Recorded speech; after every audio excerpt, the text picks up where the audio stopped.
The dust-laden wind carried Eleanor McKenzie's desperate prayer across the barren plains as the stagecoach rattled toward Redemption Creek. Her wrists, rubbed raw from the rope that bound them, bled quietly onto her tattered dress, a physical reminder that she was nothing more than merchandise to be delivered, appraised, and sold to the highest bidder. Wyoming Territory, 1875. The unforgiving summer sun beat down on the small frontier town of Redemption Creek. The place had sprung up like a defiant weed in the vast expanse of the Wyoming wilderness, built on the promises of gold, cattle, and new beginnings. For some, it delivered. For others, like Eleanor McKenzie, it represented the end of a long, cruel journey. The stagecoach lurched to a stop outside the Watering Hole Saloon. Eleanor's heart hammered against her ribs as the door swung open, revealing the leathery face of her captor, Silas Jenkins. His tobacco-stained teeth formed what might have been a smile on a kinder man. "End of the line, pretty girl," he growled, yanking her by the arm. "Time to get what you're worth." Eleanor stumbled as her feet hit the dusty ground. She was 22 years old, educated in Boston, the daughter of a banker who'd lost everything in the financial panic of '73. When her father died of grief and her mother of consumption soon after, Eleanor had been left with nothing but debts. She'd answered an advertisement for a teaching position in Montana Territory, only to discover it was a ruse. Silas Jenkins had kidnapped her in St. Louis, along with 3 other women, to be sold as brides to the woman starved west. The other women had been sold off along the journey. Eleanor was the last. Silas dragged her toward the saloon, her legs weak from days of confinement. The street was busy with the usual frontier town bustle, cowboys, miners, and merchants all going about their business. Some stopped to stare at the spectacle of a bound woman being hauled like a prize heifer toward the saloon. "Got me a fine bride for sale," Silas announced as he kicked open the swinging doors of the Watering Hole. Eastern educated, untouched, starting the bidding at $50. The saloon fell silent. 24 pairs of eyes turned to inspect Eleanor. Her cheeks burned with humiliation, but she forced herself to stand straight, refusing to show fear despite the terror coursing through her veins. The saloon's patrons were a rough assortment of cowboys, miners, and local merchants. Some leered openly, while others seemed uncomfortable with the scene unfolding before them. "She's a pretty one," a balding store owner called out. "I'll give you 35. "50's my starting price," Silas spat. "This ain't no common girl, she's quality." 40, countered a grizzled miner. Eleanor's stomach churned. She was being auctioned like livestock, her future to be decided by whoever had the most money in his pocket. She scanned the room desperately, looking for any hint of compassion, any face that might show mercy. That's when she saw him. He sat alone at a corner table, a glass of whiskey untouched before him. Unlike the others, he wasn't leering or shouting prices.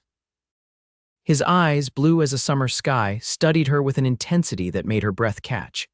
He wore a simple white shirt under a leather vest, worn denim pants, and dusty boots. A cowboy's hat rested on the table beside his hand. $45, someone shouted. 50, called another.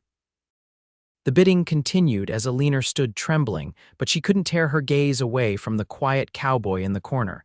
There was something different about him, a stillness amid the chaos. $75, yelled a heavy-set man with greedy eyes, silencing the room. Silas grinned. "Now we're talking. Anyone else?" The quiet cowboy rose to his feet. He was tall, broad-shouldered but lean, with sun-bronzed skin that spoke of years under the western sun. A thin scar ran along his jawline, disappearing into the slight stubble on his chin. "I'll marry her tonight." His voice wasn't particularly loud, but it carried through the suddenly silent saloon with the clear ring of authority. He wasn't making a bid. He was making a statement. Silas's face contorted with confusion. "This ain't no marriage market, cowboy. I'm selling her outright." "You want her, you pay like everyone else." The cowboy stepped forward and the crowd parted for him. There was something in his movement, fluid yet powerful, that suggested he was not a man to be trifled with. "My name is Owen Xavier," he said, his eyes never leaving Eleanor's. "I own the XX Ranch 10 miles west of town. I'll pay your price, but she walks out of here as my wife, not as property." Eleanor's heart skipped a beat. She didn't know if this man, Owen Xavier, was offering salvation or just another form of captivity, but something in his steady gaze gave her hope for the first time in weeks. Silas snorted. "Fine words, Xavier, but I need coin, not promises. 75 is the price to beat." Owen reached into his vest pocket and pulled out a leather pouch. He tossed it to the bartender, who caught it with practiced ease. "Count it, Morris. There's $100 there." The bartender emptied the pouch onto the bar, counting quickly. 105, actually, Owen. A murmur ran through the crowd. Silas's eyes gleamed with greed, but he maintained his composure. "100's the new bid, gentlemen. Anyone want to top that?" The saloon remained quiet. Even the heavyset man who had bid 75 shook his head. Silas turned to Eleanor with a mocking bow. "Looks like you found yourself a husband, miss. Congratulations." Owen stepped closer, his eyes still locked with Eleanor's. "Do you have a name, miss?" he asked softly, for her ears alone. She swallowed hard. Eleanor McKenzie," he nodded, then turned to address the room. "I need a witness and someone authorized to perform the ceremony. Right now," the bartender spoke up. "Judge Wilson's just down the street, and you've got a room full of witnesses here." "Then fetch him," Owen said, his tone making it clear it wasn't a request. As the bartender dispatched a young boy to find the judge, Owen finally approached Silas. "Release her," he demanded, nodding toward Eleanor's bound wrists. Silas hesitated, but something in Owen's expression made him reconsider any argument. He pulled a knife from his belt and cut the ropes. Eleanor winced as blood flowed back into her hands. She rubbed her raw wrists, trying to restore circulation. Owen removed his bandana and gently wrapped it around her most severely chafed wrist. His touch was surprisingly gentle for such calloused hands. "I'm sorry for this," he said quietly. "No woman should be treated this way." "Why are you helping me?" Eleanor whispered, still not entirely convinced this wasn't just another trap. Owen's expression remained unreadable. "Everyone deserves a choice, even if it's between bad and worse." Before Eleanor could respond, the saloon doors swung open and a portly man with spectacles and a pocket watch entered. Judge Wilson looked around with disapproval. "What's this about a wedding, Owen? And in a saloon of all places?" Owen straightened. "This woman needs protection, Judge." "I'm offering it through marriage." The judge studied Eleanor, noting her disheveled appearance and the bandana around her wrist. His expression softened. "Young lady, are you entering into this arrangement of your own free will?" Eleanor glanced at Silas, who was counting Owen's money with greedy fingers, then back to Owen's steady gaze. She had no illusions about her situation. She was penniless in a strange town, thousands of miles from anything familiar. This marriage might be her only chance at survival. "Yes," she said firmly. "I am." The judge didn't look entirely convinced, but he nodded. "Very well, let's proceed." The wedding ceremony was brief and austere. Owen produced a simple gold band where he had gotten it so quickly.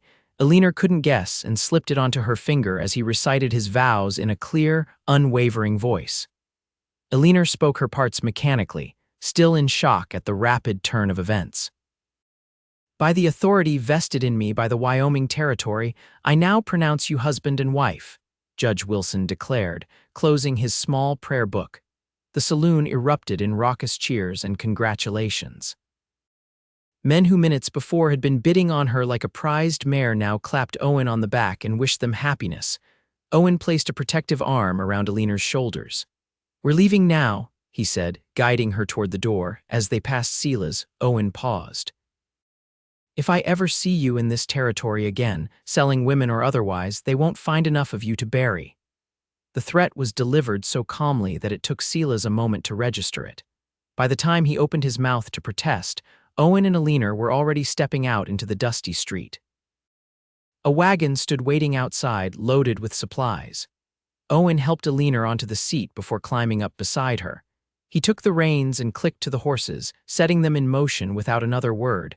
As they left Redemption Creek behind, Eleanor stared straight ahead, her mind reeling. In the span of an hour, she had gone from captive to bride. She was now legally bound to a man she didn't know, heading for a ranch she'd never seen, in a territory wilder than anything she'd ever experienced. "Mr. Xavier," she began tentatively. "Owen," he corrected. I reckon if we're married, you should use my given name, Eleanor nodded. Owen then, I need to understand what's happened, what you expect from me. Owen kept his eyes on the trail ahead. I expect nothing you're not willing to give, Eleanor. I offered marriage because it was the quickest way to get you away from that situation. He paused. My ranch is 10 miles west. It's not much, but it's growing. You'll have your own room, your own space. When you're ready to move on, I won't stop you. Eleanor studied his profile, trying to detect any hint of deception. Why would you do this for a stranger? For the first time, Owen's composure seemed to crack slightly. A muscle twitched in his jaw before he answered. I've seen what happens to women sold like that, my sister. He stopped, then continued more steadily. No one deserves that fate, not if I can prevent it. They rode in silence for several minutes, the rhythmic creaking of the wagon and the horses' hoofbeats the only sounds breaking the vast quiet of the open country. The landscape stretched endlessly rolling hills covered in sagebrush and sparse grass, with the distant silhouette of mountains on the horizon. It's beautiful, Eleanor said softly, despite herself. After weeks confined in stagecoaches and makeshift jails, the openness of the land filled her with an unexpected sense of peace. Owen glanced at her, a hint of surprise crossing his features. Most Easterners find it desolate. It's honest, she replied. It doesn't pretend to be something it's not. Something shifted in Owen's expression, a softening around the eyes, the ghost of a smile touching his lips. That's a rare perspective, Eleanor McKenzie, Xavier. The sound of her new name jolted Eleanor back to reality. She was married. To this stranger, this cowboy who had purchased her freedom at the cost of her independence. Or had he? His words echoed in her mind. When you're ready to move on, I won't stop you. Was this truly a rescue, not just another form of captivity? As the wagon rolled on through the gathering dusk, Eleanor realized she had traded one uncertainty for another. But for the first time in weeks, she felt something that had been absent since Silas Jenkins had first accosted her in St. Louis: hope. The journey to the Double X Ranch took nearly 3 hours. By the time they arrived, night had fallen completely, and Eleanor was fighting exhaustion. The events of the day, combined with weeks of poor sleep and inadequate food, had left her barely able to keep her eyes open. The ranch materialized out of the darkness, a large main house with a broad porch, several outbuildings and corrals. Lanterns burned in the windows, casting a warm glow that contrasted with the cool silver of the moonlight. Owen brought the wagon to a stop in front of the house. "We're home," he said simply. Before Eleanor could respond, the front door swung open and an older woman hurried out onto the porch. She was short and sturdy, with silver-streaked hair pulled back in a tight bun. "Owen Xavier, I expected you back hours ago." "The hands said you'd gone to town for supplies, not to stay all day." She stopped abruptly when she noticed Eleanor. "Who is this?" Owen jumped down from the wagon and moved to help Eleanor descend. "Mrs. Holbrook, this is Eleanor McKenzie, Xavier, my wife." The woman's mouth fell open. "Your what, wife?" Owen repeated calmly. "We were married this afternoon." Mrs. Holbrook's eyes darted between them, taking in Eleanor's disheveled appearance and exhausted demeanor. Whatever questions were forming behind her shrewd eyes, she apparently decided they could wait. "Well," she said finally, recovering her composure, "this is unexpected but not unwelcome. The ranch has needed a woman's touch since your mother passed." She stepped forward and took Eleanor's hand. "I'm Martha Holbrook, housekeeper and cook. Been with the Xavier family since before this one was born." Eleanor managed a tired smile. "Pleased to meet you, Mrs. Holbrook." "She's exhausted, Martha," Owen said. "Has it been a difficult journey?" Something in his tone must have conveyed more than his words, because Mrs. Holbrook's expression softened immediately. "Of course. Come in, dear. I'll show you to your room and draw a bath." Eleanor allowed herself to be led into the house, too tired to fully register her surroundings beyond noting that it was clean, well-furnished, and surprisingly comfortable for a frontier ranch. Mrs. Holbrook guided her upstairs to a large bedroom with a 4-poster bed, a dresser, and a washstand. A door in the corner led to a small adjoining room. This was Owen's mother's room, Mrs. Holbrook explained, lighting lamps. "Been empty these past 5 years." The small room there connects to Owen's bedroom, but there's a bolt on both sides. She gave Eleanor a significant look. Privacy is respected in this house. Eleanor felt a flush creep up her neck. Thank you. Mrs. Holbrook patted her arm. I'll get that bath ready. There are clean nightclothes in the dresser. They may be a bit large, but they'll do until we can see about getting you properly outfitted. When the older woman left, Eleanor sank onto the edge of the bed, overwhelmed by the turn her life had taken. Just that morning, she had awakened in a squalid room above a livery stable, bound and hopeless. Now she was the mistress of a substantial ranch, married to a man who appeared to be offering her shelter without demands. It seemed too good to be true. And in Eleanor's experience, things that seemed too good to be true usually were. The bath Mrs. Holbrook prepared was heaven. Eleanor soaked until the water cooled, washing away weeks of grime and fear. The nightgown she found in the dresser was indeed too large, but it was made of soft cotton, clean and comfortable. When she emerged from the bathing room, she found a tray of food waiting on a small table by the window: bread, cheese, cold meat, and a cup of tea. Her stomach growled at the sight. She hadn't realized how hungry she was until that moment. As she ate, she heard a soft knock at the door. "Eleanor, it's Owen. May I come in?" She swallowed nervously. Yes, Owen entered, carrying a small wooden box. He had changed into clean clothes and washed up. Without his hat, she could see that his dark hair had a slight wave to it. "I brought you something for your wrists," he said, indicating the box. "It's a salve my mother used to make, good for cuts and rope burns." Eleanor nodded, extending her arms with the raw circles of abraded skin clearly visible. Owen sat in the chair opposite her and opened the box. The salve smelled of herbs and beeswax. With gentle fingers, he applied it to her wounds. Eleanor winced at the initial contact, but the pain quickly gave way to a soothing coolness. "Thank you," she said softly. Owen nodded, concentrating on his task. When he finished with her wrists, he indicated a spot on her temple where another abrasion marred her skin. "May I?" She nodded, and he carefully applied the salve there as well. His touch was clinically gentle, with none of the presumption she might have expected from a man who had just made her his wife. "Mrs. Holbrook told me this was your mother's room," Eleanor said, breaking the silence. "It was." Owen closed the salve box. "She would have wanted it used. The house has been quiet since she passed. And your father died when I was 16, caught in a flash flood while moving cattle." Owen's voice was matter of fact. "I took over the ranch then." "I'm sorry." Eleanor studied him. "How old are you now?" 26. He met her gaze directly. "And you?" 22. She hesitated. "Owen, I need to understand what happened today, what this marriage means." Owen leaned back in his chair. "It means you're safe. You have a home for as long as you want it. It means that legally, no one can claim you or sell you." He paused. "Beyond that, it means what we decide it means. And if I decide it means nothing more than a convenient arrangement," his expression remained unreadable, "then that's what it will be." Eleanor studied him, searching for any sign of deception or hidden expectation. Most men would expect certain rights from a wife. Owen's jaw tightened slightly. "I'm not most men, Eleanor, and I don't consider people property, wives included." He stood. "You should rest.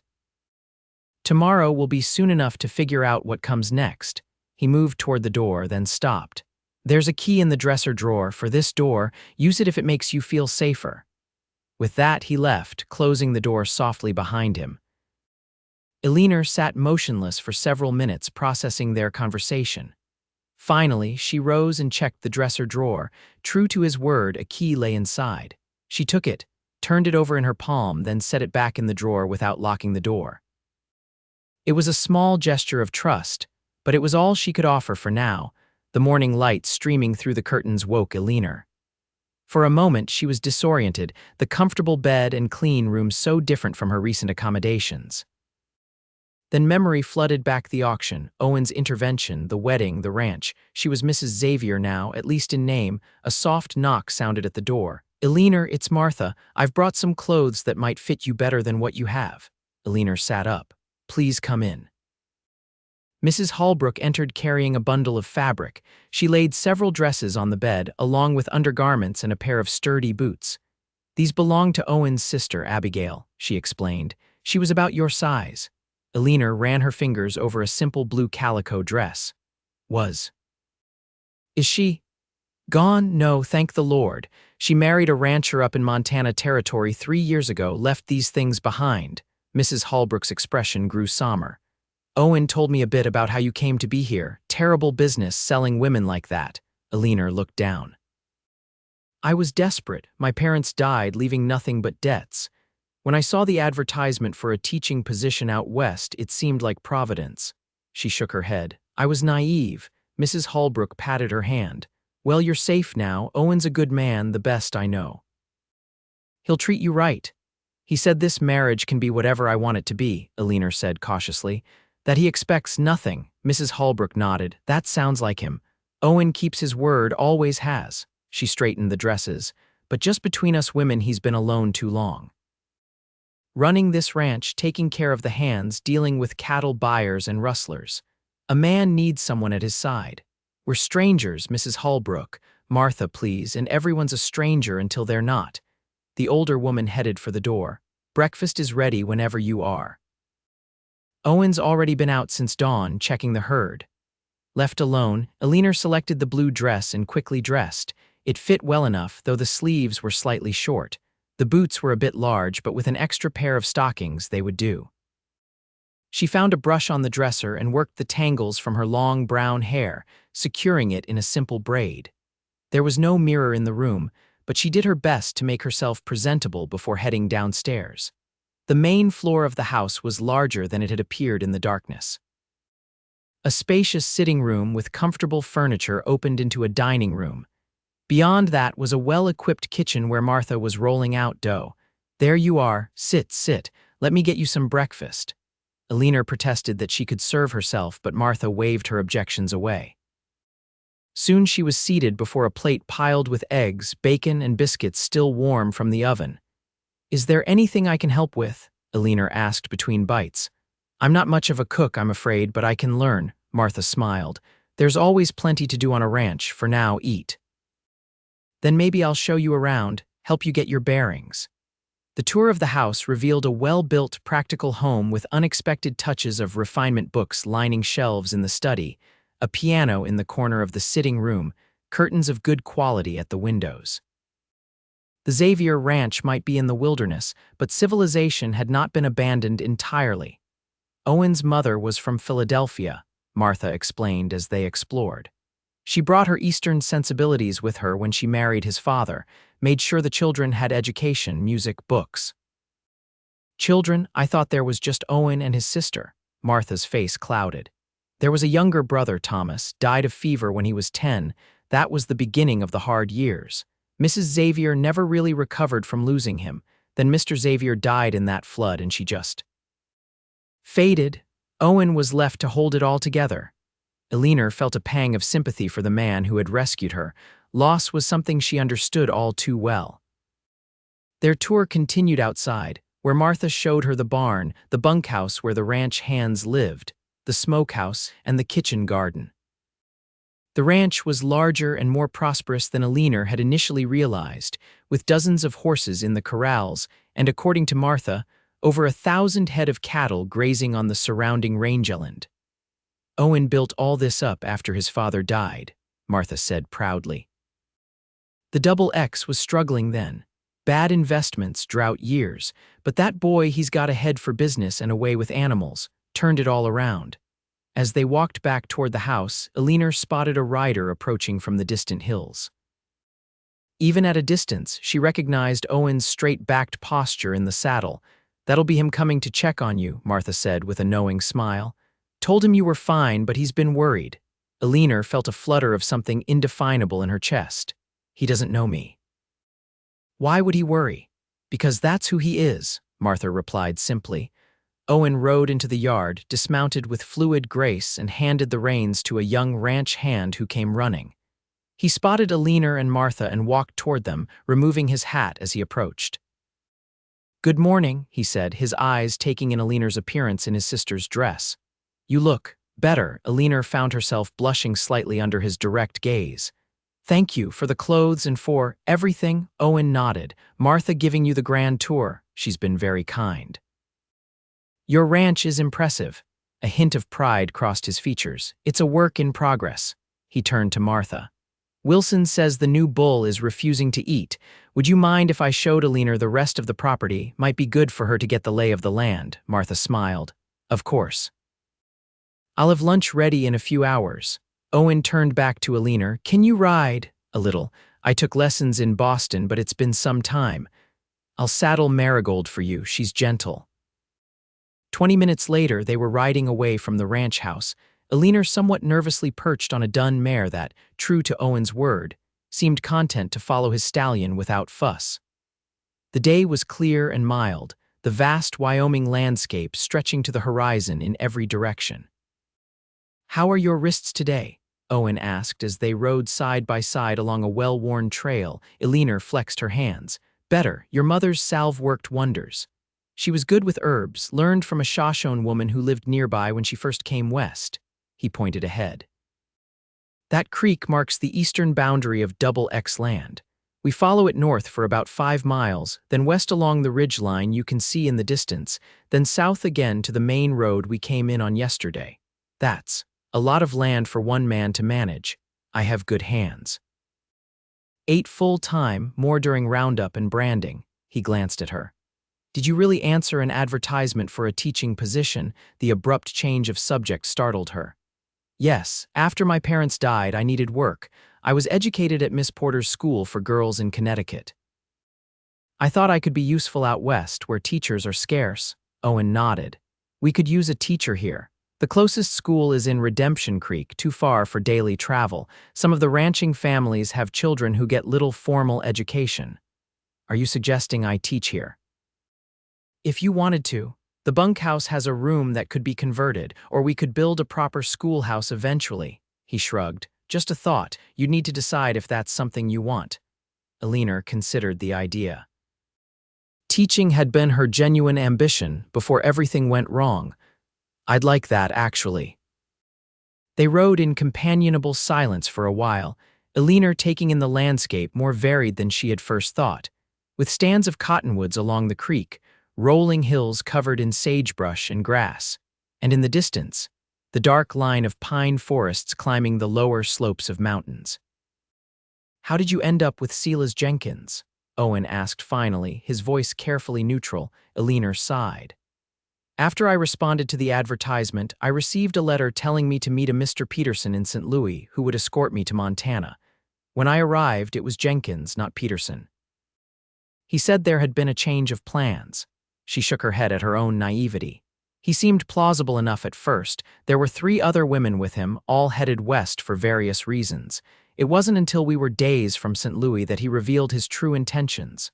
Owen's jaw tightened. And the other women, sold along the way, one to a miner in Colorado, one to a rancher near Cheyenne, one to a storekeeper in Laramie. Eleanor swallowed hard. I fought harder than they did, that's why I was last. Owen reined his horse to a stop and turned to face her fully. Eleanor, I want you to know something. What happened yesterday, my buying your freedom, our marriage, it doesn't give me any rights over you. I meant what I said last night. You can stay as long as you wish, leave when you wish. If you want to teach, you can teach. If you want to just be left alone, that's your choice too. Eleanor studied him, this man who had appeared like some avenging angel in that saloon. Why, Owen, why go to such lengths for a stranger? Pain flashed across his features, quickly masked. Let's keep riding.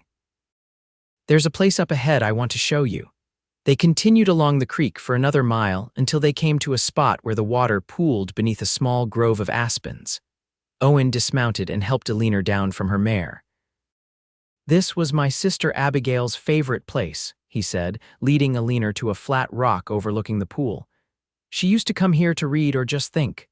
They sat side by side, listening to the gentle sound of the water. A pair of eagles circled overhead, riding thermal currents with barely a wing beat. Abigail was 18 when it happened, Owen said suddenly, his voice low. I was 21, just taking over the ranch after Father died. She went into Redemption Creek for supplies one day and didn't come home. Eleanor felt a chill despite the warm day. I searched for 3 days before I found her. A man named Blackwell had taken her along with 2 other women. He was moving them south to sell them in Colorado or New Mexico. Owen's hands clenched into fists. I tracked them, found their camp. Abigail was. He stopped, swallowed hard. She'd been hurt, badly, but she was alive, the other women too. What did you do? Eleanor asked softly. What needed doing? His voice was flat. Blackwell never hurt another woman. I brought Abigail home, nursed her back to health. The physical wounds healed. The others took longer. 2 years later, she met Richard Thornton, a good man with a ranch in Montana. They fell in love, married, moved north. She has 2 children now.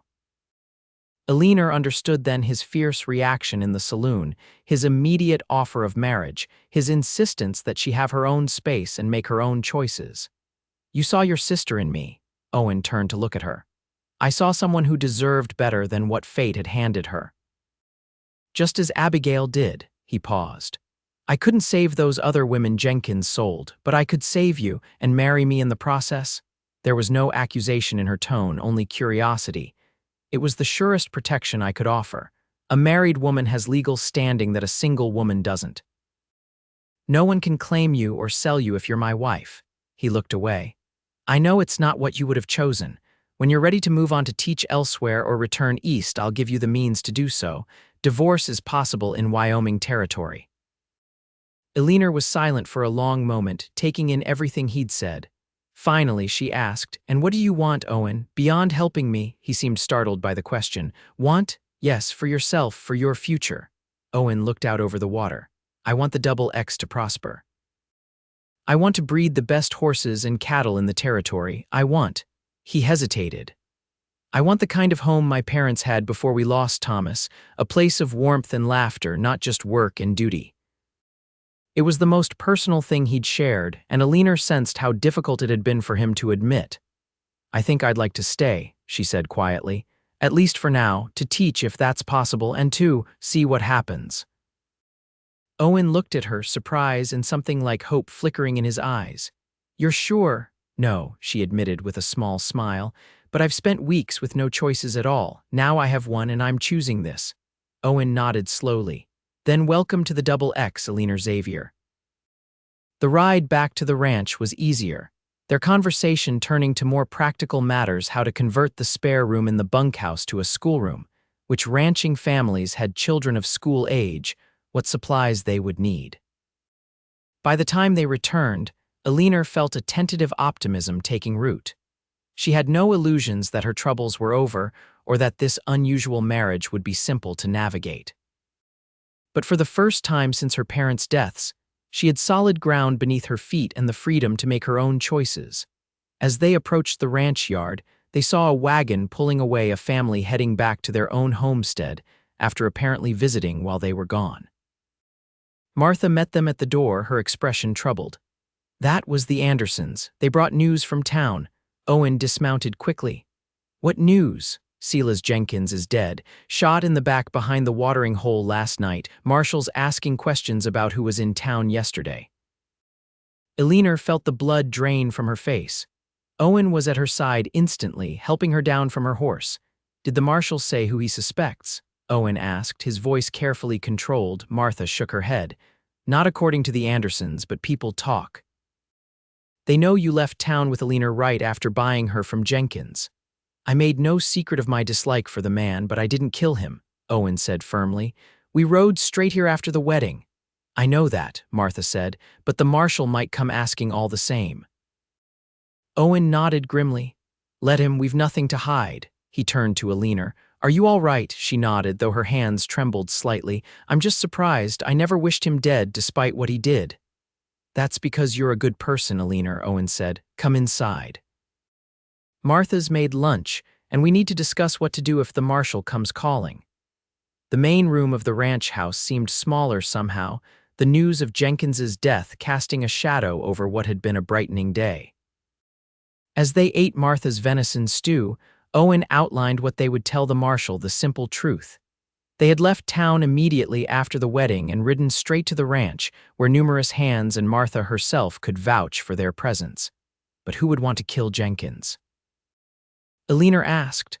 Besides me, I suppose, she added with grim humor. Any number of people, Owen replied. Men like that make enemies everywhere they go. Could have been a business dispute, a gambling debt, or someone else he'd wronged. Martha nodded agreement. Or one of the fathers or brothers of those other women he sold. The sound of horses approaching interrupted their discussion. Owen went to the window. It's Marshal Davis, he confirmed, and Deputy Simmons with him. Eleanor felt her heart rate increase. She had done nothing wrong, she reminded herself. Jenkins's death, while shocking, had nothing to do with her. Owen went to the door to greet the lawman. Marshal Davis was a weathered man in his 50s, with sharp eyes that missed little. His deputy was younger, perhaps 30, with a nervous energy about him. "Owen," the marshal said with a nod.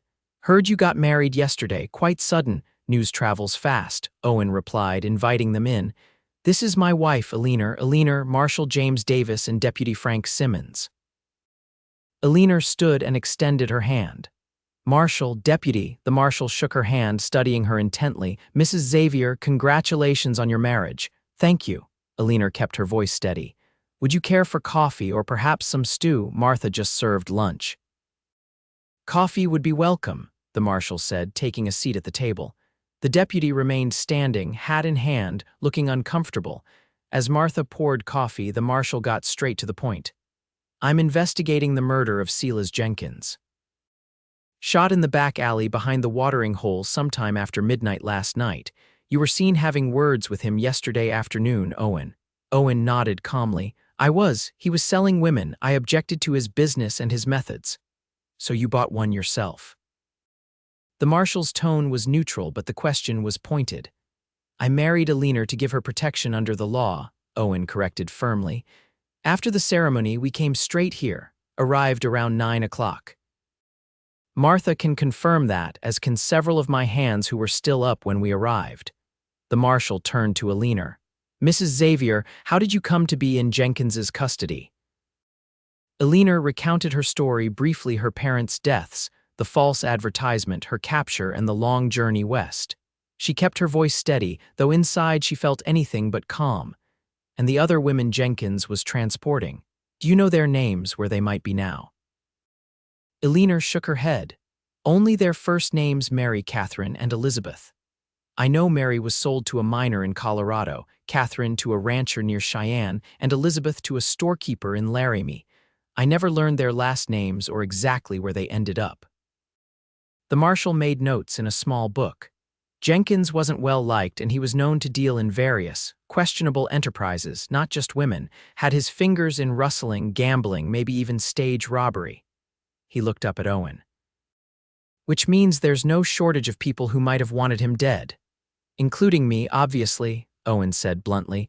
"But I was here all night, Marshal. Ask anyone on the ranch." The marshal nodded slowly. "I believe you, Owen. You're not the type to shoot a man in the back, whatever the provocation." He closed his notebook. "Still, I'd appreciate it if you'd both stay in the area while I continue my investigation." "We've no plans to leave," Owen assured him. "Eleanor will be starting a school here for the local children." The marshal raised his eyebrows. "A school, that's good news. Been needed around here for some time." He finished his coffee and stood. "I'll be on my way then. If you hear anything that might be relevant to Jenkins's death, I'd appreciate you letting me know." They saw the lawman out, watching as they rode back toward town. When they were out of sight, Eleanor released a breath she hadn't realized she was holding. "Do you think he suspects you?" she asked Owen. "No, James Davis is a fair man. He follows evidence, not rumors." Owen placed a reassuring hand on her shoulder. "Try not to worry. Jenkins's killer will be found, and it will have nothing to do with us." Eleanor wanted to believe him, but she couldn't shake the feeling that Jenkins's death and her sudden marriage to Owen had somehow complicated an already complex situation. That evening, after a quiet dinner, Eleanor found herself on the front porch, watching the sunset paint the western sky in shades of orange and gold. The vastness of the land still took her breath away, so different from the crowded streets of Boston, where she had grown up. She heard the door open behind her and knew without looking that it was Owen. "May I join you?" he asked. "Of course, it's your porch." "Our porch," he corrected mildly, leaning against the railing beside her. "You're mistress of Double X now, at least legally." Eleanor smiled. "Mistress of a ranch, My mother would be scandalized. She always hoped I'd marry a banker or lawyer, someone with a fine house in the city. And what did you hope for? The question surprised her. I'm not sure I allowed myself to hope for anything specific. After my parents died, survival became the priority. Owen nodded, understanding in his eyes. And now, Eleanor considered, now I hope to be useful, to teach, to perhaps find some measure of peace after all that's happened. She glanced at him. What about you? What do you hope for? Today, I hope the marshal finds Jenkins's killer quickly so that shadow isn't hanging over us. He paused. Beyond that, I hope to make the Double X the kind of place my father dreamed it could be, and I hope— He stopped. What? Owen looked at her directly. I hope that one day you might see this marriage as more than just a convenient arrangement. The admission hung in the air between them, honest and vulnerable. Eleanor felt her heartbeat quicken. I hardly know you, she said softly. I know. And I know this isn't how either of us would have chosen to begin, but we're here now. His eyes held hers. I'm not asking for anything, Eleanor, just acknowledging that I hope in time something real might grow between us. Before Eleanor could respond, the sound of a horse approaching fast drew their attention. One of the ranch hands, a young man named Billy, rode into the yard at a gallop. Mr. Xavier, there's trouble at the north pasture. Someone's driven off about 20 head of cattle. Jeb and Mike are tracking them, but they sent me to get you. Owen was immediately alert. Saddle my horse, he called to Billy, and get 2 more men. He turned to Eleanor. I need to go. Cattle rustling has been increasing lately. Lock the doors after I leave. Martha will be here, and I'll leave one of the hands nearby. Eleanor nodded, concern evident in her expression. Be careful. Something shifted in Owen's eyes, surprise perhaps at her worry for him. I will, he promised, then hurried inside to get his gun. Minutes later, Owen and 3 of his men rode out, leaving Eleanor standing on the porch with Martha. Will they be all right? Eleanor asked. Martha sighed. Rustling's gotten worse this past year. Used to be just the occasional cow or two, but lately it's been organized. Larger groups taking more cattle. She patted Eleanor's arm. Owen knows what he's doing, though. Come inside. No sense worrying in the dark. They retreated to the sitting room, where Martha tried to distract Eleanor with stories of the early days of the ranch. Despite the older woman's efforts, Eleanor found her thoughts continually drifting to Owen, out in the darkness confronting who knew what danger. It was strange, this sudden concern for a man who had been a stranger just yesterday. Yet something about Owen Xavier had begun to touch her heart, his quiet strength, his unexpected gentleness, the pain he carried from his family's losses, his determination to do right by her despite the unusual circumstances of their meeting. You're falling for him already, aren't you?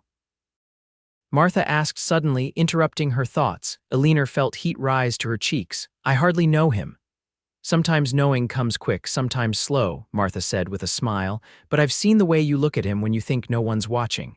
It's complicated, Eleanor admitted. This marriage wasn't something either of us planned. Few things in life go according to plan, especially out here. Martha's expression grew serious.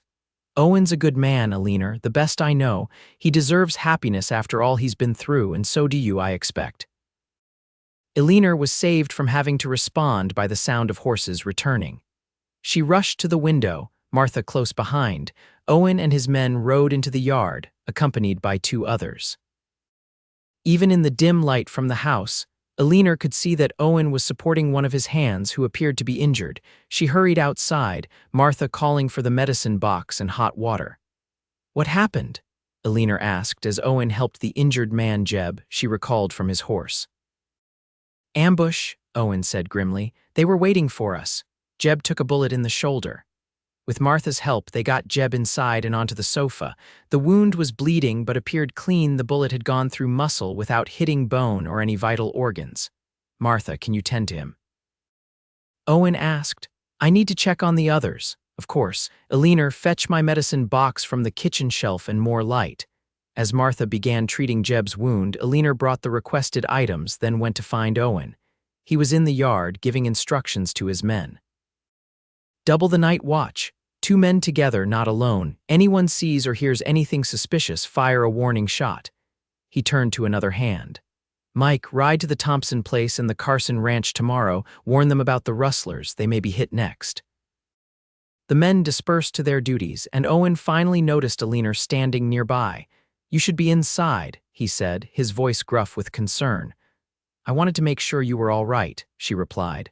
Martha is taking care of Jeb. Owen nodded, some of the tension leaving his shoulders.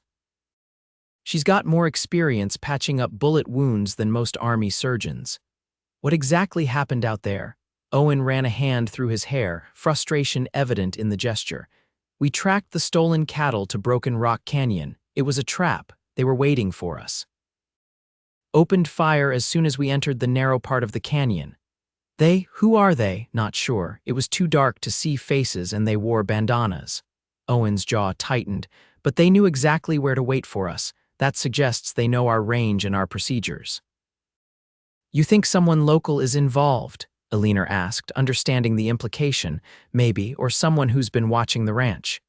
He looked toward the darkness beyond the yard. Either way, they're getting bolder, first stealing cattle, now shooting at us directly. Eleanor shivered, though the night wasn't particularly cold. Could it be connected to Jenkins's murder? Owen considered this. Possibly. The timing is suspicious.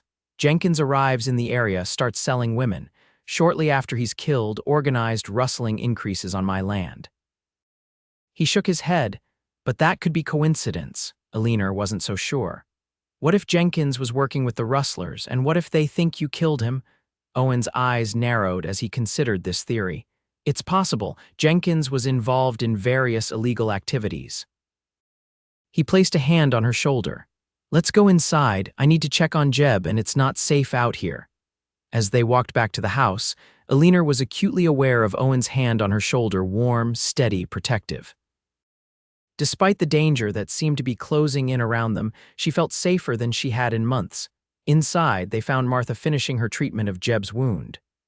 The young cowhand was pale but conscious, sipping a cup of what smelled like Martha's strong medicinal tea. How is he? Owen asked. He'll live, Martha said matter-of-factly. Bullet went clean through. I've stopped the bleeding and dressed the wound. He needs rest now. You can have my bed, Jeb, Owen said. I'll sleep down here tonight. No need, boss, Jeb protested weakly. The sofa's fine. It's decided, Owen said in a tone that brooked no argument. Mike and Billy will help you upstairs. Once Jeb was settled, the house grew quiet. The other hands returned to the bunkhouse, with two staying on watch. Martha retired to her room off the kitchen, leaving Owen and Eleanor alone in the sitting room. You should get some rest too, Owen said. It's been a long day. Eleanor nodded, suddenly aware of her exhaustion. The emotional strain of the past 2 days, her rescue, the wedding, Jenkins's murder, and now the attack on Owen and his men had taken its toll. What about you? She asked. You need rest as well. I'll stay down here tonight. Keep an ear out for any trouble. Eleanor hesitated, then made a decision. Take my room, I'll stay with Martha. Owen shook his head. I couldn't, please, she interrupted. You need proper rest more than I do. You're the one who has to deal with rustlers and run this ranch. Their eyes met, a silent battle of wills. Finally, Owen relented. All right, but only if Martha has space for you. Martha, when consulted, readily agreed to share her room. Been a while since I had a roommate, she said with a smile. Might be nice to have someone to talk to before sleep. As Eleanor prepared for bed in Martha's cozy room, she found herself thinking about Owen, his concern for his injured hand, his quick thinking during the crisis, the way he had touched her shoulder with such gentle strength. Whatever was happening between them was unfolding in its own unique way, shaped by circumstances neither of them could have predicted. You're good for him, Martha said softly as they settled into their respective beds. I haven't seen him look at anyone the way he looks at you. Not in all the years since Abigail left. We barely know each other, Eleanor protested, though her heart quickened at Martha's words.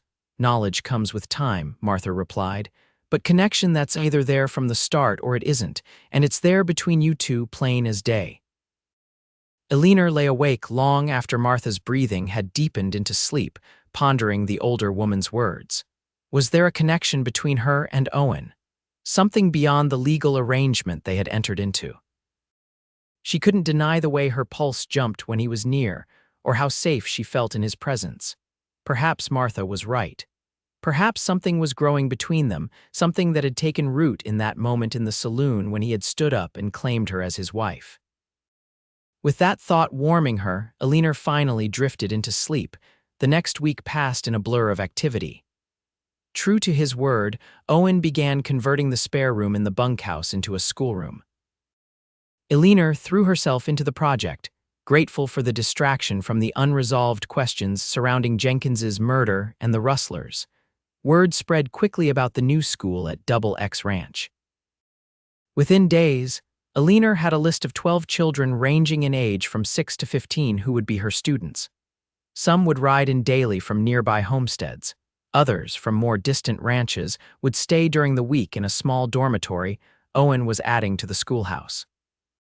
Working side by side with Owen on the school project gave Eleanor a chance to know him better. She discovered his quiet sense of humor, his patience with the young ranch hands who helped with the construction, his surprising knowledge of literature and history legacy of his mother's insistence on education. For his part, Owen seemed to take pleasure in Eleanor's enthusiasm for teaching. He brought books from his own library to supplement the few she had managed to keep through her ordeal, ordered slates and chalk from the general store in Redemption Creek, and even fashioned a small bell to call students to class. Their marriage remained unconsummated, their relationship more that of partners in a shared project than husband and wife. Yet Eleanor was increasingly aware of the current of attraction that ran between them, the way Owen's hand would linger when he helped her down from a horse, the warmth in his eyes when she shared her ideas for lessons, the way he seemed to always be aware of where she was, even in a crowded room. The Rustlers remained a concern. Though there had been no further incidents on Double X land, neighboring ranches reported missing cattle. Owen doubled the night patrols and advised his neighbors to do the same. Marshal Davis visited twice more, updating them on his investigation into Jenkins's death. He had discovered that Jenkins was indeed connected to a rustling operation that stretched from Colorado to Montana. Several men associated with Jenkins had been seen in the area around the time of his death, but so far none had been apprehended. "Be careful, Owen," the marshal warned during his last visit. "If these men think you had something to do with Jenkins's death, they might come after you directly." Owen took the warning seriously, ensuring that Eleanor was never alone and that the ranch was well guarded at all times. Despite the undercurrent of danger, life settled into a rhythm. Each day brought Eleanor and Owen closer, their initial wariness giving way to genuine respect and growing affection. 2 weeks after their wedding, the schoolhouse was complete. The night before classes were to begin, Owen and Eleanor stood together in the finished room, admiring their work. 10 simple desks faced a larger teacher's desk. Bookshelves lined one wall, a blackboard another. Maps hung on the remaining walls, and a pot-bellied stove in the corner would provide warmth when winter came. "It's perfect," Eleanor said, running her hand along one of the desks. "I can't believe we finished it so quickly." "The men were motivated," Owen replied with a smile. "Most of them never had much schooling themselves. They liked the idea of the local children having what they didn't." Eleanor turned to him, her eyes bright with emotion. "Thank you, Owen. For everything, not just the rescue or the marriage, but for giving me a purpose again." Owen stepped closer, his expression serious. "You don't need to thank me, Eleanor. Seeing you come alive these past 2 weeks has been—" He paused, searching for words. "It's been a gift. To all of us." They stood just inches apart, the air between them charged with unspoken feelings. Eleanor could see the question in Owen's eyes, feel the restraint he was imposing on himself. Slowly, deliberately, she closed the distance between them and placed her hand on his chest. She could feel his heartbeat quicken beneath her palm. "Owen," she said softly, "I think it's time we discussed what this marriage really means to us." He covered her hand with his own. "What does it mean to you, Eleanor?" At first it was safety, protection. She met his gaze steadily. "But now it's becoming something else, something more." Owen's free hand came up to gently cup her cheek. "Are you sure? I don't want you to feel obligated in any way." Eleanor smiled. "I've never felt less obligated and more certain of anything in my life." When his lips met hers, it was with exquisite gentleness, as if he feared she might break or change her mind.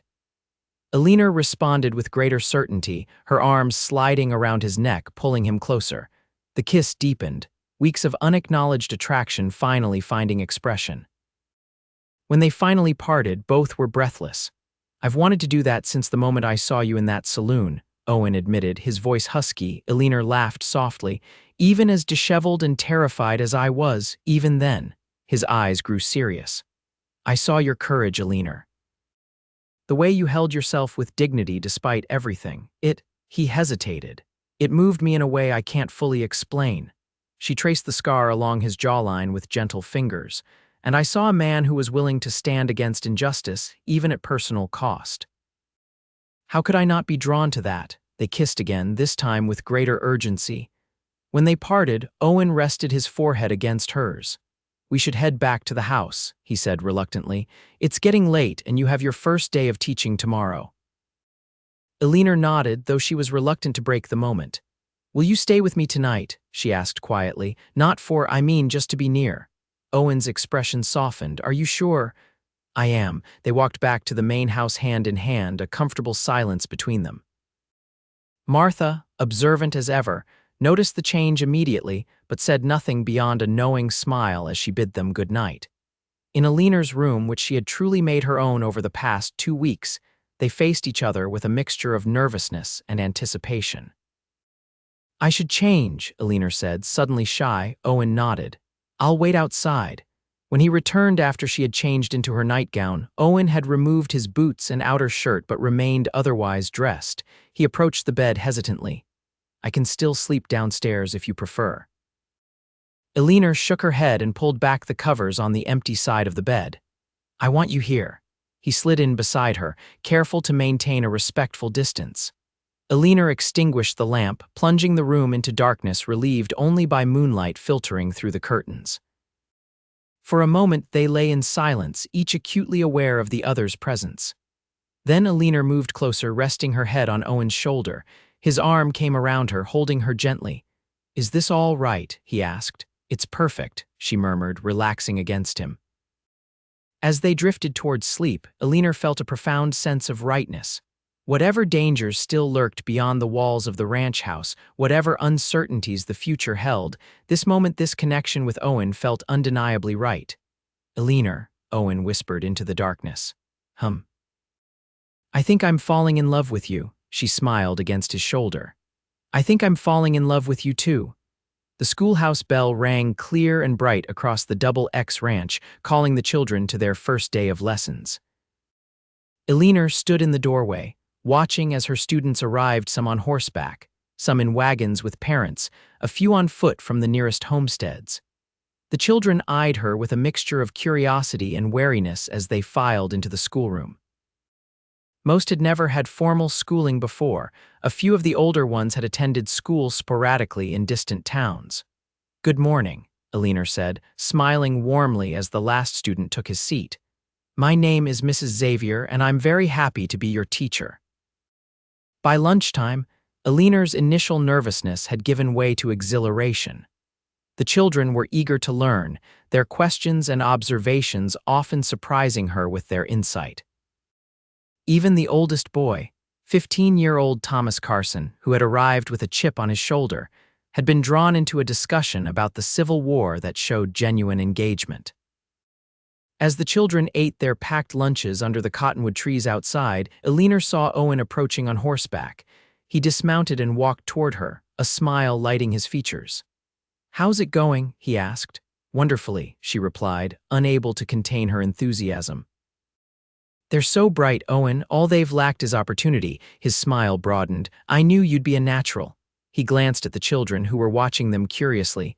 "I brought something for your classroom." From his saddlebag, he produced a small wooden box. "Open it." Inside, Eleanor found a beautiful brass globe, small enough to sit on her desk but detailed enough to show major geographic features. "Owen, it's perfect." She impulsively stood on tiptoe and kissed his cheek, then blushed as she realized the children were watching with great interest. Owen's eyes danced with amusement. "I'd better get back to work before I cause a scandal among your students." As he rode away, Eleanor turned to find her class watching her with newfound curiosity. "Is Mr. Xavier really your husband?" asked 7-year-old Sarah Thompson. "Yes, he is," Eleanor replied, ushering them back toward the schoolhouse. "Did you love him right away?" persisted Sarah. Eleanor considered the question seriously. "Love grows over time, Sarah. Sometimes it starts with respect and kindness and becomes something deeper as you get to know someone." "Like a seed growing into a tree," offered 10-year-old David Carson. Eleanor smiled. "Exactly like that." The afternoon lessons went as smoothly as the mornings had. When the final bell rang, Eleanor watched with satisfaction as her students gathered their things and headed home, already discussing what they had learned. As she was tidying the classroom, she heard horses approaching. Expecting it to be one of the ranch hands, she was surprised to see Marshall Davis dismounting outside. "Marshall," she greeted him, stepping onto the small porch. "What brings you out this way?" Davis removed his hat. "Good afternoon, Mrs. Xavier. I was hoping to speak with you and Owen." "Is he around?" Something in the marshal's tone alerted Eleanor that this wasn't a social call. "He's checking the south pasture. Should be back within the hour. Would you like to wait at the house? Martha will have coffee ready." Davis nodded, and they walked together toward the main house. The marshal seemed preoccupied, his usual easy manner replaced by a thoughtful gravity. "You've made quite a change to this place," he commented, gesturing toward the schoolhouse. "Owen told me you were planning a school, but I didn't expect it to happen so quickly." "We had good help," Eleanor replied, "and there was certainly a need. 12 students already and more expected as word spreads." They reached the house, where Martha welcomed the marshal with her usual hospitality. As they sat in the kitchen with coffee and fresh baked biscuits, Davis finally came to the point of his visit. "I've made some progress on the Jenkins case," he said. "Found out he was working with a gang operating out of Colorado. They've been rustling cattle across 3 territories, using the money to fund other operations, gun running mostly." Eleanor set down her cup. "And you think they're the ones who have been stealing cattle from the Double X and other ranches?" Davis nodded. "I do. And I think Jenkins was killed by one of his own men, a fellow named Harley Donovan. He was seen arguing with Jenkins at the watering hole the night of the murder." "Why would he kill his own partner?" Martha asked. "Greed, most likely." "Jenkins was the one with the connections to buyers in Mexico and California. With him gone, Donovan could take over the operation." Davis looked directly at Eleanor. "But there's another angle I'm concerned about. Donovan was also involved in Jenkins's bride-selling business." Eleanor felt a chill. "You think he might come after me? As property?" "It's possible," Davis admitted. "From what I've gathered, Donovan considered the women Jenkins transported to be assets of their operation. He might view you as stolen merchandise." The door opened and Owen entered, his expression darkening as he took in the scene. "What's happened?" Davis repeated his information, watching as Owen's jaw tightened with each new detail. "So this Donovan might target Eleanor," Owen said when the marshal had finished. "And he's likely behind the rustling and the ambush." "That's my thinking," Davis confirmed. "I've sent telegrams to marshals in Colorado and Montana, but Donovan's proving hard to track. In the meantime, I'd advise extra caution. Don't let Eleanor go anywhere alone and keep your men alert." Owen nodded grimly. "We've already been taking those precautions. We'll double them." After the marshal left, Owen paced the kitchen, his concern evident in every line of his body. "I don't like this, Eleanor. These men are dangerous, if Donovan thinks you belong to him." Eleanor stood and placed her hands on Owen's arms, stilling his movement. "I don't belong to anyone, including Donovan. I'm your wife, and I'm staying right here." Owen's expression softened. "Yes, you are." He pulled her into an embrace, holding her tightly against him. "And I'll make damn sure Donovan and his men never get near you." Martha, who had been quietly observing, cleared her throat. "I'll just go check on dinner. Give you two a moment." When they were alone, Owen cupped Eleanor's face in his hands. "I meant what I said last night. I'm falling in love with you, Eleanor Xavier, and I'll do whatever it takes to keep you safe." She leaned into his touch. "And I meant what I said. I'm falling in love with you too. We'll face this together, whatever comes." His kiss was fierce and protective, a physical manifestation of his promise. Eleanor responded with equal passion, her initial fear giving way to determination. She had survived Silas Jenkins. She would survive Harley Donovan too, especially with Owen at her side. The next 2 weeks passed without incident. Eleanor's school flourished, with 3 more students joining the original 12. Owen increased security on the ranch, with armed men patrolling the boundaries day and night. No more cattle were stolen, but neither was there any word from Marshal Davis about Donovan's whereabouts. Life settled into a new pattern. Eleanor taught during the days, and in the evenings, she and Owen spent time together talking, reading, gradually building the foundation of their relationship. They still slept side by side without further intimacy, both understanding that Eleanor needed more time before taking that step. One evening, as they sat on the porch watching the sunset, Owen broached a subject they had been avoiding. Marshal Davis sent word today. He's confirmed that Donovan was behind Jenkins's murder. They found a witness who saw him leaving the alley that night. Eleanor nodded. That's good news, isn't it? It clears any suspicion from you. Yes, but there's more. Owen took her hand. Donovan's been spotted in Laramie. He's moving this way, Eleanor, and he's been asking questions about a Boston girl Jenkins was transporting. Eleanor's stomach tightened. How much time do we have? Davis thinks a week, maybe less. She squeezed his hand. Then we'll be ready when he comes.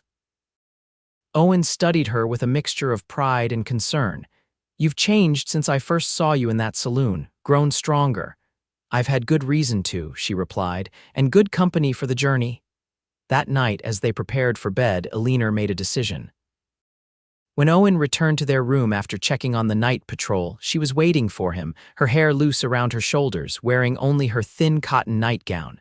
Eleanor. His voice was uncertain. She crossed the room to stand before him. I don't want to wait anymore, Owen. I don't know what tomorrow will bring, but I know what I want tonight. His eyes darkened with desire, but he remained controlled. Are you certain? There's no rush. In answer, Eleanor reached up and began unbuttoning his shirt. I'm certain. I want to be your wife in every way. Owen's restraint finally broke. He pulled her to him, his mouth finding hers in a kiss that left no doubt about his own desires.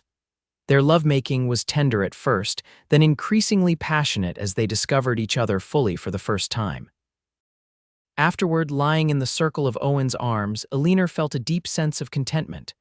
Whatever dangers awaited them, they would face them together as true partners now in every sense. I love you, she whispered against his chest, his arms tightened around her.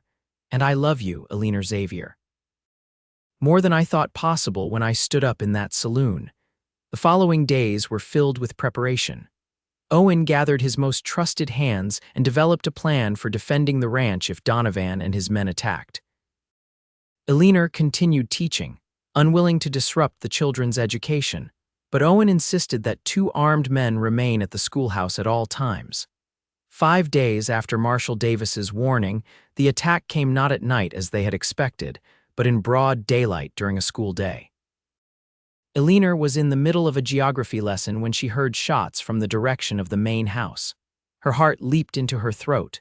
Children, quickly, she said, keeping her voice calm despite her terror. Into the back room, just as we practiced. They had prepared for this possibility. The dormitory attached to the schoolhouse had only one entrance from the classroom itself.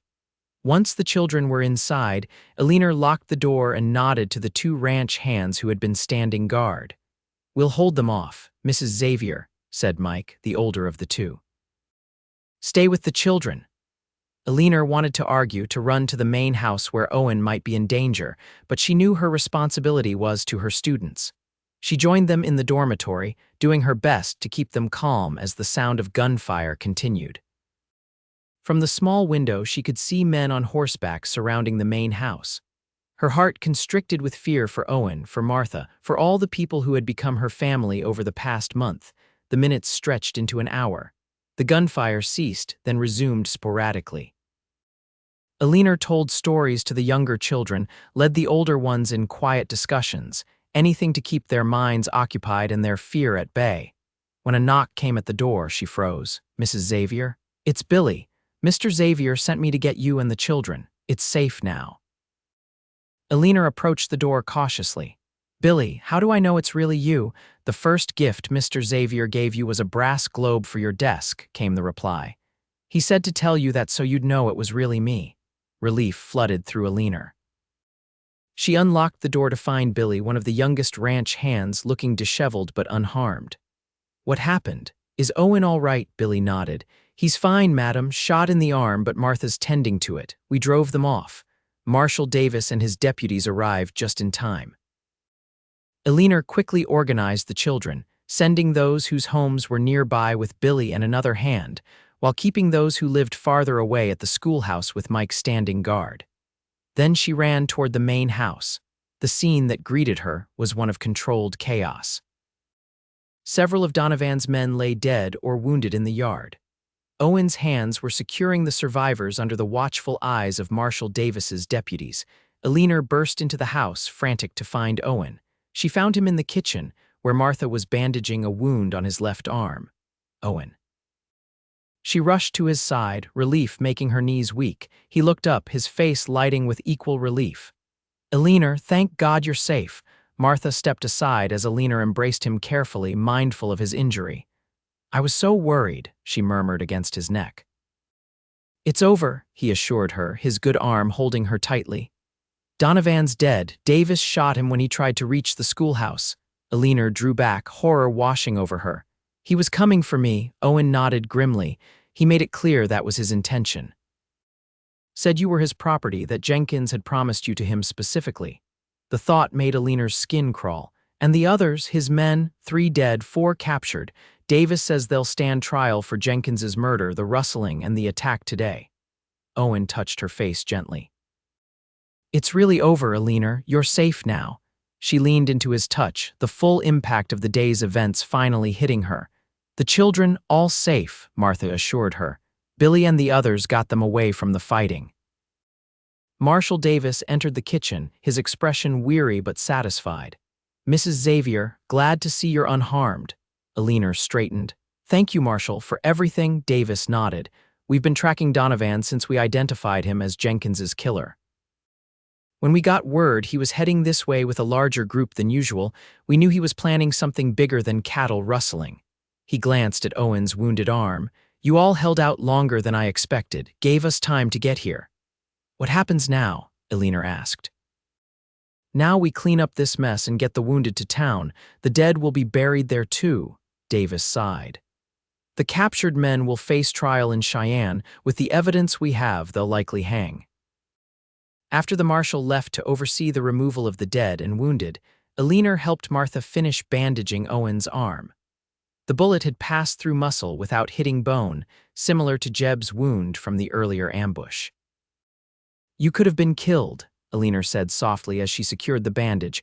Owen's good hand caught hers, but I wasn't, and neither were you, when I heard the shooting.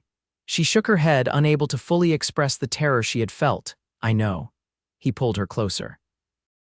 When Billy told me Donovan was heading toward the schoolhouse, I felt a fear like I've never known. Martha cleared her throat. I'll just see about dinner. You two should rest. It's been quite a day. When they were alone, Owen pulled Eleanor onto his lap, needing the physical reassurance of her presence. She went willingly, careful of his wounded arm. I love you, he said, his voice rough with emotion. When I stood up in that saloon, I never imagined I'd be sitting here a month later, holding you like this, feeling what I feel. Eleanor cradled his face in her hands. I love you too, more than I thought possible after everything that happened. Their kiss was gentle at first, then increasingly desperate as the day's danger and fear transformed into relief and passion.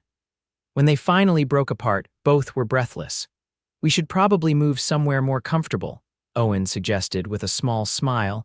Eleanor laughed softly.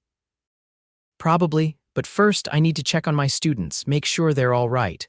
Owen nodded, understanding her concern. Of course, we'll go together.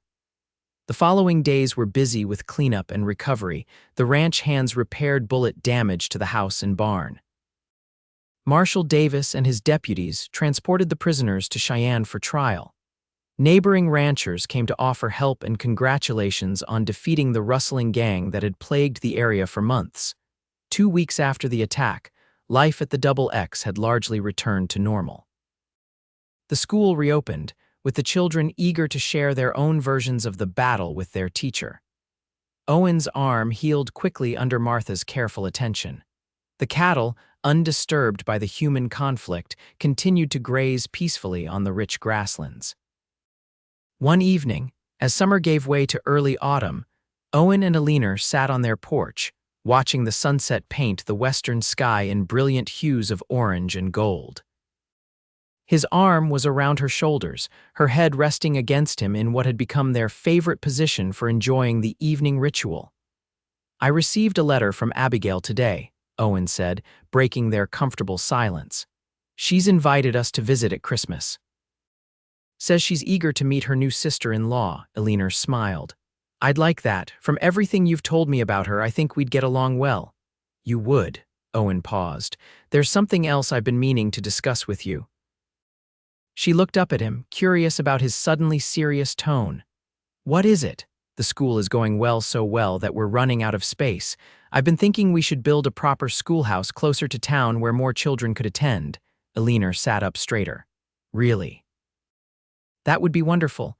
But what about the children who live too far away to travel daily? I've talked to some of the other ranchers. We could establish a rotating system of host families for those children, or even build a small dormitory in town." He smiled at her enthusiasm. "You've proven what a difference education can make. The whole community is starting to see it." Eleanor's mind was already racing with possibilities. "We could have separate classrooms for different age groups, a library, perhaps even hire another teacher as the school grows." Owen laughed, pulling her back against him. "One step at a time, Mrs. Xavier, but yes, I think all of that is possible." They sat in companionable silence for a few minutes, watching as the first stars appeared in the darkening sky. "Owen," Eleanor said suddenly, "there's something I've been meaning to tell you too." "Oh," he looked down at her, a question in his eyes. She took his hand and placed it gently on her abdomen. "Martha confirmed it yesterday. We're going to have a baby." Owen's expression transformed from surprise to wonder to joy in the span of seconds. "A baby, you're sure?" Eleanor nodded, her own joy reflected in her smile. "Due in early spring, Martha thinks." Owen pulled her into a careful embrace, as if she had suddenly become fragile. "Eleanor Xavier, you continue to amaze me," she laughed against his chest. "It's hardly an amazing accomplishment. Women have been doing it since the beginning of time." "Not that," he said, drawing back to look at her. "Everything, the way you've faced every challenge since the moment I saw you. The school, making this ranch a true home." His voice grew husky with emotion. "Loving me despite the unusual circumstances of our meeting." Eleanor touched his face gently. "I think perhaps those circumstances were exactly what we both needed, though neither of us knew it at the time." As darkness settled fully over the Double X, they remained on the porch, talking of the future, the baby, the new school, a visit to Abigail in Montana, all the possibilities that stretched before them. The dangers they had faced seemed distant now, more like the plot of a dime novel than their actual lived experience. "We should go in," Owen said finally, noticing Eleanor's slight shiver as the night air cooled. "You need to stay warm in your condition." She smiled at his sudden protectiveness. "I'm pregnant, not made of porcelain, but yes, let's go in." Martha promised apple pie for dessert. As they stood, Owen pulled her close once more. "Thank you," he said softly. "For what?" "For being brave enough to trust me that day in the saloon. For giving this marriage a chance to become something real." He rested his forehead against hers. "For loving me." Eleanor's heart swelled with emotion. "And thank you for standing up when it mattered most, for saying those 7 words that changed everything." Owen smiled, remembering. "I'll marry her tonight." "The best decision you ever made," Eleanor teased. His expression grew serious again. "Without question." Hand in hand, they walked into the house that had become their shared home, leaving the vast Wyoming night behind them. The journey that had begun with Eleanor's desperate captivity and Owen's impulsive rescue had transformed into something neither could have imagined, a love story as wide and deep as the western landscape that surrounded them. And as the seasons changed and their baby grew within Eleanor's body, the Double X Ranch flourished under their joint care. The school expanded as Owen had envisioned, eventually moving to a proper building in town. Eleanor continued teaching until the last weeks of her pregnancy, returning the following year with their daughter, Catherine, often sleeping peacefully in a cradle beside her desk. Life in the Wyoming Territory remained challenging. Harsh winters, occasional droughts, the everyday difficulties of ranch life, but Owen and Eleanor faced each challenge together, their unusual beginning having forged a bond that only strengthened with time. On their first wedding anniversary, Owen presented Eleanor with a small wooden box. Inside was a delicate silver locket. "Open it," he urged, just as he had with the brass globe a year earlier. Inside were two miniature portraits, one of Owen, one of baby Catherine. Eleanor's eyes filled with tears as she fastened it around her neck. "It's perfect," she whispered. "Almost as perfect as the family wearing it," Owen replied, drawing her into his arms. As they stood together on the porch of the home they had built with love and determination, Eleanor reflected on the strange twist of fate that had brought her to this moment. She had arrived in Redemption Creek as property to be sold to a stranger. Instead, she had found freedom, purpose, and a love deeper than any she could have imagined. Sometimes, she mused as Owen's arms tightened around her, the most unexpected beginnings led to the most beautiful endings.